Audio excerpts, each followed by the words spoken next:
Hey guys, how's it going? So I've been using the Vivo Y83 for about a month and a half now, and I should say this is one of the best phones I've used in recent times. And this is my first Vivo phone, by the way, and honestly I did not have high hopes on this phone, but it did surprise me with its smoothness and intuitive features. There are a lot of good and not so good features about this phone, so let's find out in this full review of the Vivo Y83. The video is time coded and it is found in the description below, so you can always jump to the section that you want to watch. First, let's talk about the design of the phone. After 1.5 months of use, I can say that there are a few scratches at the back, and they are not deep scratches, but then you will be able to see it when you tilt the phone at an angle or something. And the front screen is not Gorilla Glass protected. They have not mentioned in the website or in any other information site, so you might have to add a screen protector on top of it. But then it is nice of Vivo to provide us a screen protector right off the box itself, so that's a nice thing. Here you can see that. And if you see, the device is nice to hold, and it's also easy to operate in one hand, so that's again a good thing. And they also provide a screen cover, silicone cover, along with the phone, so that's a good thing again.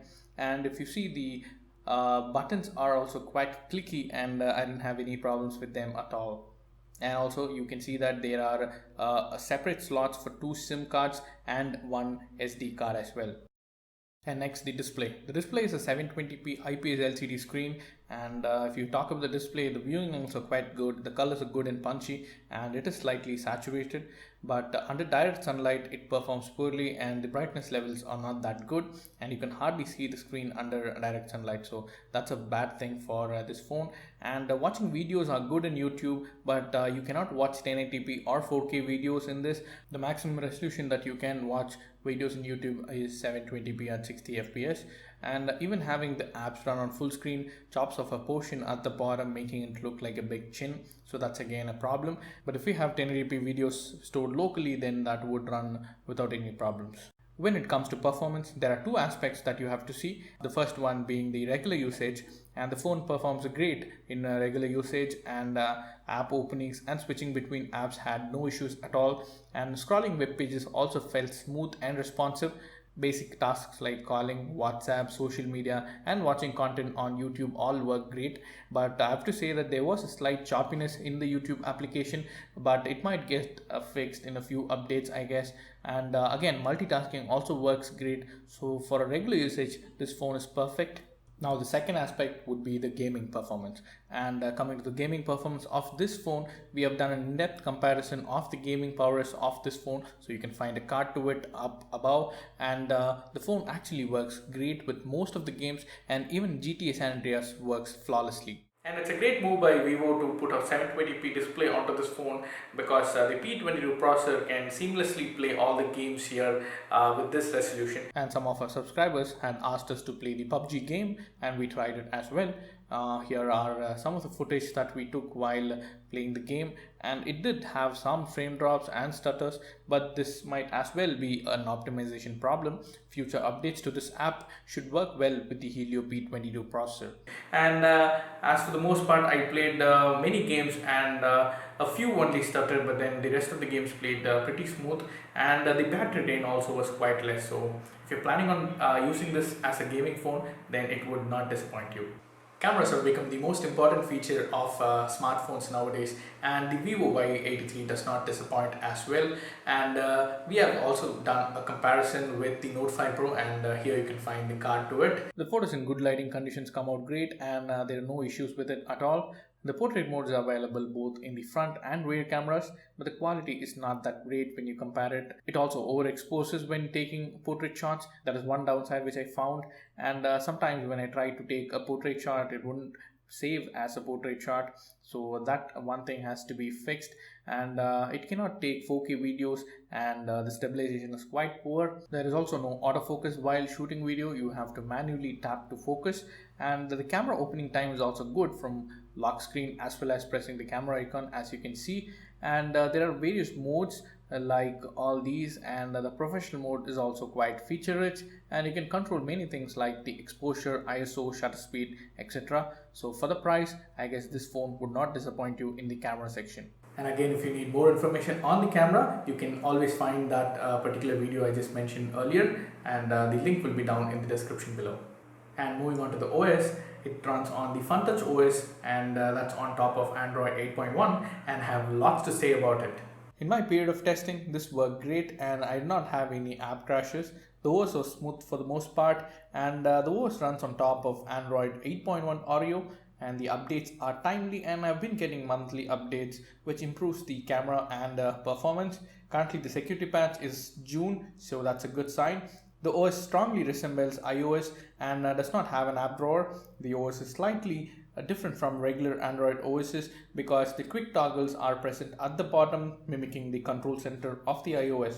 It has a mode where you can change the navigation bar to swipe navigations as that of the iPhone 10, and I tried it, and to be honest, it works flawlessly well. It is smooth.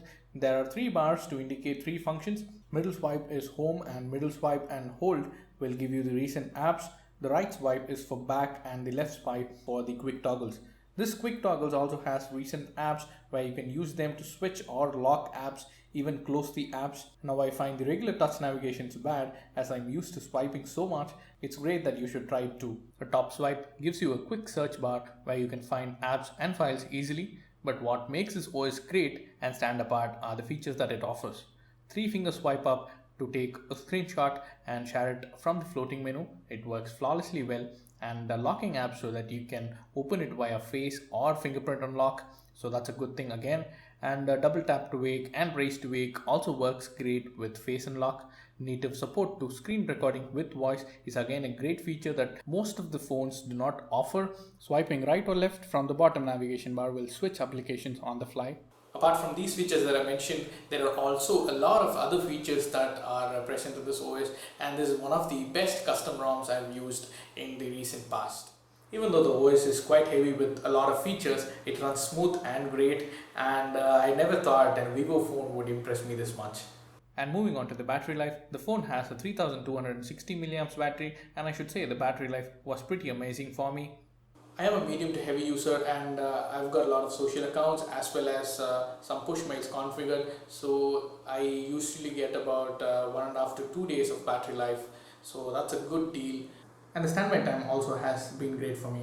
The charging time is about 2 hours and 50 minutes, and there is also a low power mode and super low power mode which will work great like the Samsung's ultra power saving mode. This can help the phone run much longer. And moving to the sensors and connectivity of this phone, the FP scanner works great. It is huge, and the response time is also quite quick. We can also swipe down to bring the notification shade down, so that's again a neat feature. The face unlock also works well in good lighting conditions, but when it comes to darker spaces, it is hit or miss, but using it along with the FP scanner is great. The raise to wake feature also works great along with the face unlock, as you don't have to touch the power button to unlock your phone. The Wi-Fi, on the other hand, does not support the 5 GHz band and only connects to the 2.4 GHz band, so that has to be noted. And moving to the loudspeaker and call quality, the loudspeaker is not that great, and it is not too loud as well. The earpiece volume is good for calls, and the call quality was good. I did not have any drop calls. And now finally, we have seen all the aspects of the phone, and it sure is one good phone. The price is right up there with the Note 5 Pro and the G6 Plus, and now I cannot openly conclude that this phone is the best, but clearly this phone will not disappoint you in any way. Be it gaming, camera, battery life, monthly updates, everyday use, this phone performs great.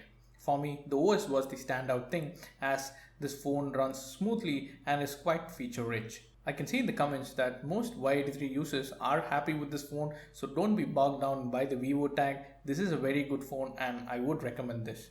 So please like the video if you liked it, and please subscribe to our channel if you haven't already. So talk to you guys in the next video. Thanks for watching. This is Arvind signing off. Bye bye.